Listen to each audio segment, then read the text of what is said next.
Right now it's early in the morning. But for you it's afternoon. So good afternoon to you. Welcome to the lifestyle. I am your host. To some family, to some your favorite nephew. But I am Trapvision. But today I'm just Travis. That's just Trapvision is basically, it's not even an alias. It is who I am.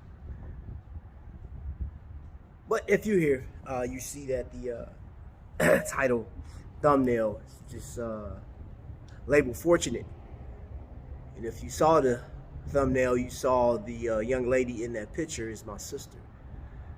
And you see a younger me. That dates back to early 80s. And the young lady, my sister, her name is Evelyn, she gave me the name Trap. And I've shared this before, but what am I fortunate for? What is the fortunate about, man? And to let you know this, I thought about making a documentary. I'm still considering it about my life. But let me tell you how it came to be. In the 70s, late 70s, I was born in East Chicago, Indiana, and 2 weeks after my birth, I went to Chicago, where I was being raised by family. And I grew up thinking that my cousins were actually, my sister and my mom, of course, her husband, my dad. I didn't know that my life would turn out the way it did, but growing up on the south side of Chicago was not easy because my mom was heavy into to church, man. She was Baptist, and I grew up not being able to play cards or gamble or anything like that. The new game systems that would come out, I wasn't allowed that privilege, I guess. Or it's like, hey, be fortunate for the things that you have, man. It was like, it was almost like I was growing up Amish, man. But I was taught the values of life. I was taught, how to respect others. And I grew up in the neighborhood. I grew up that, if you got in trouble in the neighborhood, you got your butt whooped by the neighborhood, And it was out of love. It was like, hey, you're going to grow up and you're going to be a functional adult. You're going to be a respectable adult.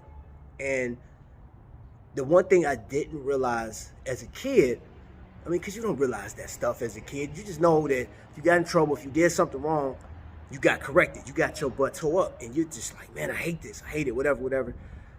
But for me, the conflict came with doing the right thing versus what the streets were saying. So my mom always taught me to respect the police. And if I saw something that, let the cops know. In the street, you a snitch. And I got those stitches, as they would say, man. I remember getting beat down for a situation. This little boy got hit by a car. And the guy named was Mark that hit him. And the police came and was like, hey, what happened? I was like, well, he drove out, and told him the little boy rode down the street. And Mark came and, it was an accident. Police went to go talk to Mark because Mark, didn't stay at the scene of the crime, whatever. They called up the ambulance. When they said, who told? I'm like, oh, I just told the police what happened. He got beat up. And I was like, wait a minute. Hold up. I just referred back to what my mom taught me. Like, yo, you're supposed to do the right thing. Well, that didn't fare well with me. There was always a constant conflict. And I remember, talking to a few friends about it, and none of them understood except for one. And this kid took his own life. I was in 7th grade. His name was Limas. He took his own life, man. And that was my buddy. We were both getting bullied at the time. And I said, dude, what am I supposed to do now? That was the first thoughts. Like, he ended it. He don't have to worry about it no more. That was the first time I had to, had that decision. And fast forward, I left Chicago because I got in trouble with gangs and stuff like that. And I was never in a gang, y'all. Never. I was never in a gang. But I had to fight. I was more fearful of my mom than gangs, But the problem was, I stood up for myself against a gang member, and it got me in more trouble. Death threats, and my mom sent me to Gary, Indiana. But that's when I found out that my mom wasn't my mom. My sister wasn't really my sister. On paper, you know, like, hey, I grew up with this, so my life shattered at that point. And now I'm over here with my brothers and my real mother, and that's leading me to, you know, like, okay, maybe I need to do the documentary, but you know, it's the hard part is talking about my sister. So she passed away in '99, and I've shared this before. But before that, I watched my sister. She was 13 years older than me, so she was more like a mom. And she just gave this care that, like, you know, motherly care, and always told me that I was special, that I was going to be somebody, and you know what I'm saying, just, you know, putting all these great attributes in me. And that stuff really doesn't resonate when you're going through hardship. You know, I went through high school in Gary. I dropped out of high school. It was a different life for me because I was coming up in a Baptist atmosphere. Now I'm on the streets of Gary, Indiana, and it's a whole different life. And there was times where I just didn't know. But in the back of my mind, when I felt like I couldn't cope, that thought of just ending it all just kept creeping up. It just kept, just like at the back of my mind, scratching, man. So, my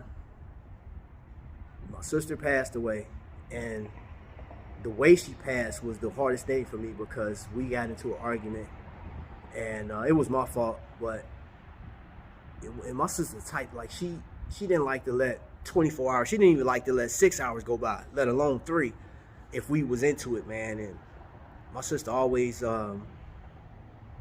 regardless of how stupid or dumb I would, you know, like the bad things I would do, that didn't faze her at all. That woman loved me like none other. And even though I found out that she wasn't my biological sister, you couldn't tell me no different. And she still holds that title to this day. And on her deathbed, I'm apologizing for something I did, and she left. So that in turn pushed me to the military, because I literally I didn't want to live no more. I didn't want to live anymore. I felt like my whole life's been a lie. And now I'm in this atmosphere with, you know, I got new people that, you know, my brothers and others. Like, my life was completely different. And then the fact that there was a stigma that I've always had, you know what I'm saying? Like, this was coming from other family members, and that was the hard part. People felt like I always had, but they didn't know the hell I went through. You know what I'm saying? Like, that was the thing that just drove me crazy. I was like, I was hearing this, like, this stuff, man, and I was treated and bullied and all this other stuff, and it was like I was getting it out in the street and I was getting it home. And yes, I considered suicide, and it never left me. It never left me. And all I did was pick it up, put it in my backpack, and carry it with me. Then it turned into a suitcase. Then it turned into a rucksack. And the hardest part,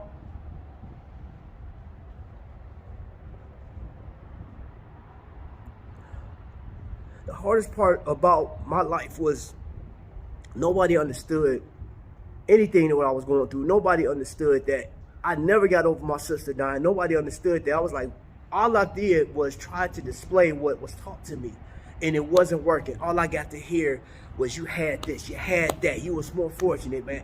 And I had to pay for it through physical violence, through mental, and they never understood.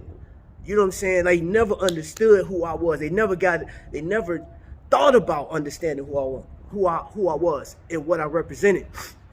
So for years, up until adulthood, I felt like I wasn't enough. I felt like my life didn't mean nothing. Join the military, serve my country, get to Iraq. And this is the hard part, y'all. Just here's the crazy thing.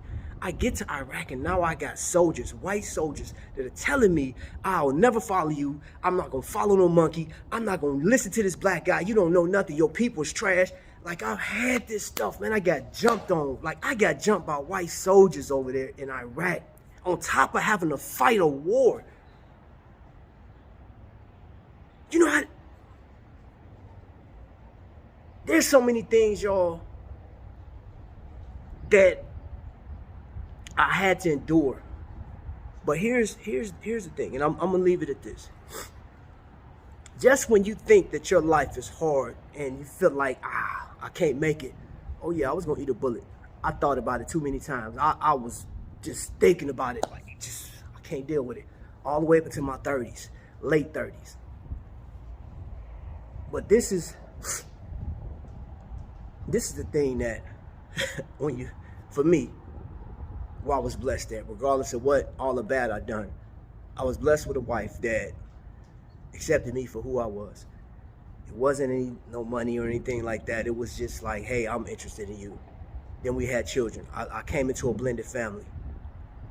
And that love that I lost with my sister because she wasn't here, now I have somebody that, against all odds, had my back, had my front, had my side. And even with the baggage that I carried, I didn't know how to truly love my wife and even my kids. And I stumbled and struggled and just made some dumb decisions, y'all.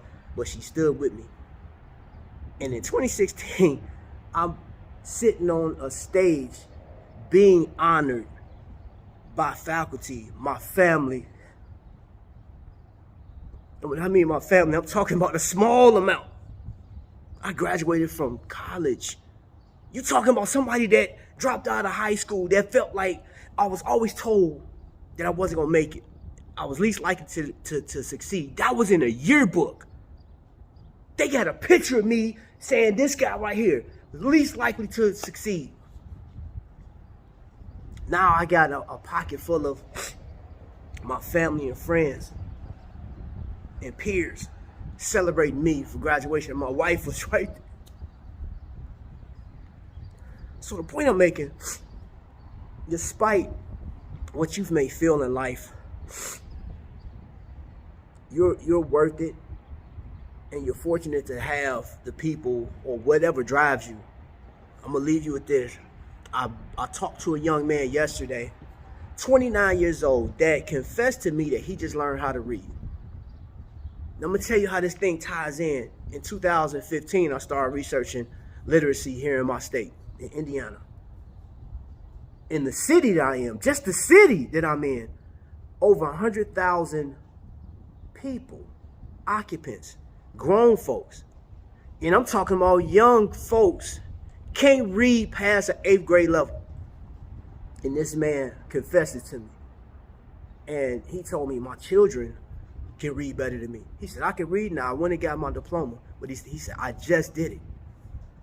And that, it's like, as he's telling me this, I'm looking at him in his face, and I'm like, you don't know me from a can of paint.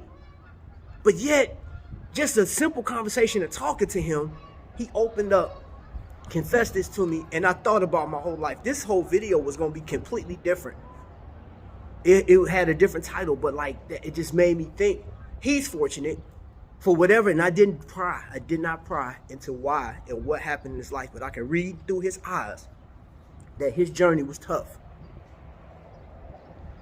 He didn't give up, and whatever force directed him, coerced him to continue and to do what he's doing, he's fortunate. I applaud his effort. I applaud his life. He may be, in somebody else's eyes, he's a black guy. He may, in somebody's eyes, considered to be trash. But you know what I saw? I saw a hero. I saw him. I was like, I just felt so blessed that he told me this. You know what I'm saying?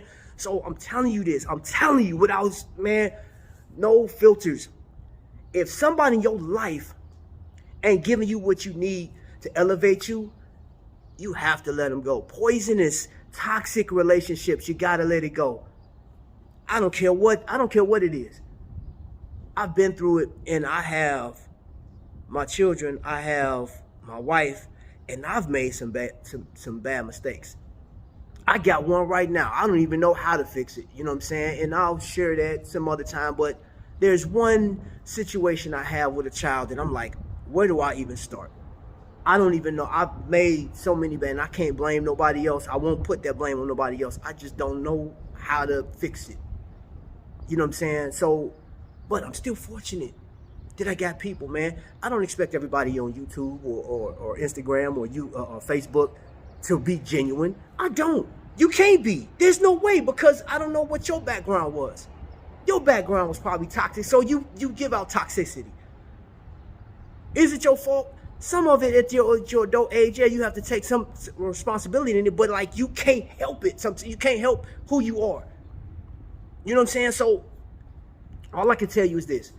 If you're running and bumping heads with people, man, sometimes it's not the people. You have to take it inward, because I know me.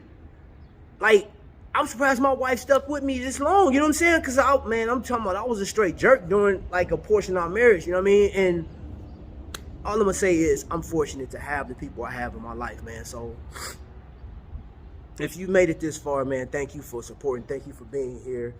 There's so much more that I have to say in this situation, so I don't know if I'll do the documentary or not. There's some painful things in my life, but there's also some blessings, man. Who would have thought a freaking watch, buying a watch, would afford me the opportunity to meet so many great people. People that, and y'all know who y'all are. There's so many, and this the crazy thing is so many people. I got a small amount in my pocket right now that I talk to on a regular basis, got my number, man. But like, dude, through a watch, man. I mean, it's crazy. Being loved by people, man, it's a infectious thing. It makes you want to do more.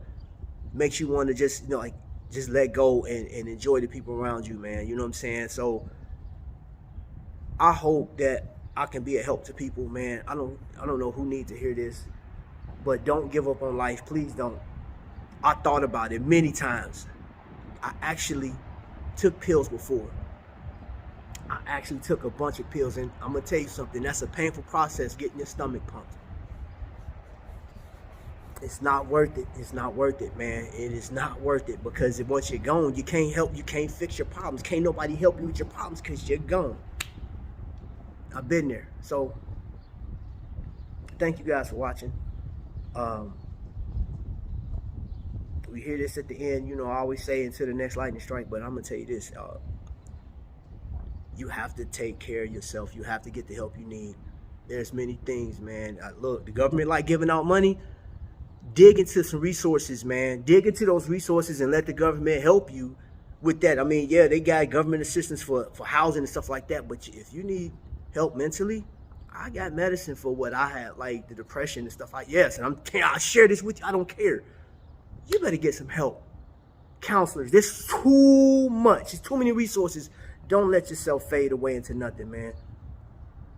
So, family, I'm going to just say, please take care of yourself. Love somebody, man. And if you know somebody's hurting, man, do what you can to help them. Do what you can to help them, man. That's all I got.